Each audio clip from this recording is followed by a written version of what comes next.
দেখতে একেবারে কাশ্মীরি আপেল, কিন্তু এক কামড় দিলেই বুঝবেন এটা আপেল নয়, এই যে আম। মালদায় নজর কেড়েছে এমনই এক অভিনব আম, অ্যাপেল ম্যাঙ্গো। সোশ্যাল মিডিয়াতেও যার ছবি দেখে অনেকেই ধন্দে পড়ে যাচ্ছেন। মালদা মানে হিমসাগর, লক্ষণভোগ, ফজলি। তবে এবার সেই তালিকায় জুটছে এক নতুন নাম, অ্যাপেল ম্যাঙ্গো, যাকে অনেকেই রুমানি আম নামেও চেনেন। দেখতে আপেলের মতো হওয়ায় প্রথম দেখায় ভুল হওয়াই স্বাভাবিক, আর সেই কারণেই এই আম এখন চর্চার কেন্দ্রবিন্দু। মালদা কৃষি বিজ্ঞান কেন্দ্র বা কেভিকের ক্যাম্পাসে এই মৌসুমে একটি গাছের দারুণ ফলন হয়েছে। কৃষি বিশেষজ্ঞদের দাবি, মালদার মাটি এবং আবহাওয়াতেও এই বিশেষ জাতের আম সফলভাবে চাষ করা সম্ভব। फल की तरह इसका सेब है, इसीलिए इसको हम लोग एप्पल मैंगो या रोमानी करके इसको हम लोग बोलते हैं इसकी वैरायटी को। और मोस्टली ये साउथ इंडिया, आंध्र प्रदेश, तमिलनाडु की वैरायटी है, वहाँ बहुत ज़्यादा पॉपुलर है। और इसका फ्रूट का साइज़ भी 200 से 300 ग्राम होता है। और ये जूसी है, पल्पी है, फाइबर इसमें कम है, और इसका टेस्ट भी अलग है। इसको कहीं कहीं आइसक्रीम मैंगो भी बोलते हैं साउथ में।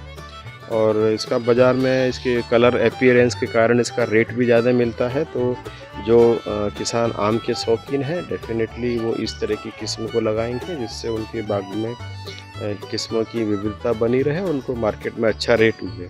चूँकि मैंगो का एरिया है हमारा मालदा, तो यहाँ मैं यही सजेस्ट करूँगा कि जो हमारी ट्रेडिशनल यहाँ की वैरायटीज़ हैं, उनके अलावा कुछ बाहर की वैरायटीज़ को भी इंट्रोड्यूस करें, जिससे मार्केट में प्राइस थोड़ा सा अच्छा हो और एक नई कलर अपीयरेंस के कारण मार्केट में फार्मर्स को मार्केटिंग वैल्यू भी अच्छी हो पाए। तो हमारे मालदा की मिट्टी है वो इसके लिए एकदम सूटेबल है, और इसके लिए ह्यूमिडिटी 70 to 80% ह्यूमिडिटी चाहिए, रेन चाहिए, तो जो हमारे मालदा के में बहुत आसानी से इसको मिल जाएगी। और इसकी ग्रोथ भी बहुत अच्छी होती है, 15 से 20 फीट तक ये पौधा आसानी से चला जाता है। और इसकी देखभाल भी बहुत सरल तरीके से किसान बंधु कर सकते हैं। मैंगो का सीज़न है, उसी सीज़न में इसमें फ्रूटिंग आती है, मई और मोस्टली जून के लास्ट तक इसकी फसल ख़त्म हो जाती है। अगर किसी किसान भाई को इसका किस्म चाहिए तो हमारे कृषि विज्ञान केंद्र संपर्क कर सकता है।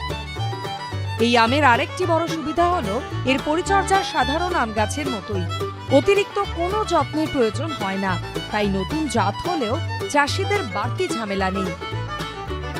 এই কারণেই কৃষি বিজ্ঞান কেন্দ্র এখন অ্যাপেল ম্যাঙ্গো চাষ ও পরিচর্যা নিয়ে কৃষকদের নিয়মিত প্রশিক্ষণও দিচ্ছে। আকারে মাঝারি থেকে বড়, স্বাদে মিষ্টি এবং পুষ্টিগুণেও ভরপুর। একসময় দক্ষিণ ভারতের গণ্ডিতেই সীমাবদ্ধ ছিল এই বিশেষ আম, আর এখন মালদার মাটিতেও মিলছে সাফল্য। তাহলে কি আগামী দিনে হিমসাগর, ফজলির পাশাপাশি অ্যাপেল ম্যাঙ্গো হয়ে উঠবে মালদার নতুন পরিচয়? সেই উত্তর দেবে সময়।